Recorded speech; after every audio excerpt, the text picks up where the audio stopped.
Alors, je dois dire que ma mère, nous n'avons pas eu beaucoup d'échanges sur cette période parce elle avait instauré une espèce de mur de silence, qu'elle était très traumatisée parce qu'elle a perdu son frère qu'elle adorait, qui a été dans la résistance, plus ou moins.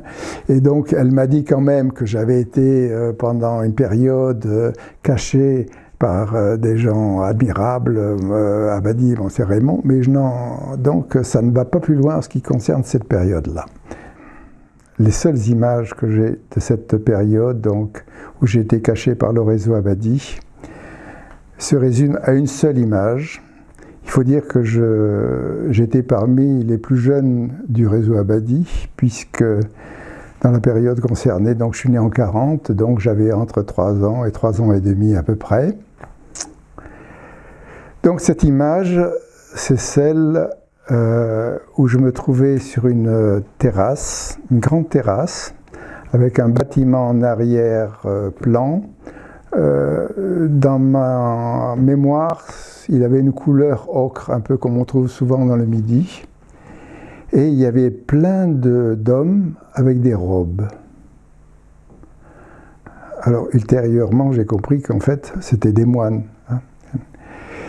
Et alors, ce qui m'a frappé surtout, c'est qu'il y avait en arrière-plan, il y avait une colline, c'était le soir, et le ciel était illuminé comme un 14 juillet. Et il y avait des éclairs blancs qui montaient au ciel, et on voyait des petites choses, des espèces de corolles qui descendaient. Alors ça, c'est une image qui m'est restée, et c'est bien la seule.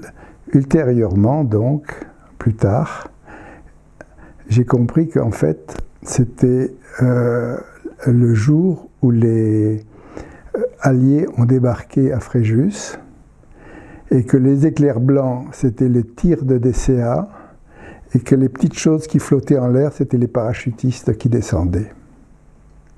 Et c'est bien la seule image que j'ai, mais qui m'a toujours resté en mémoire.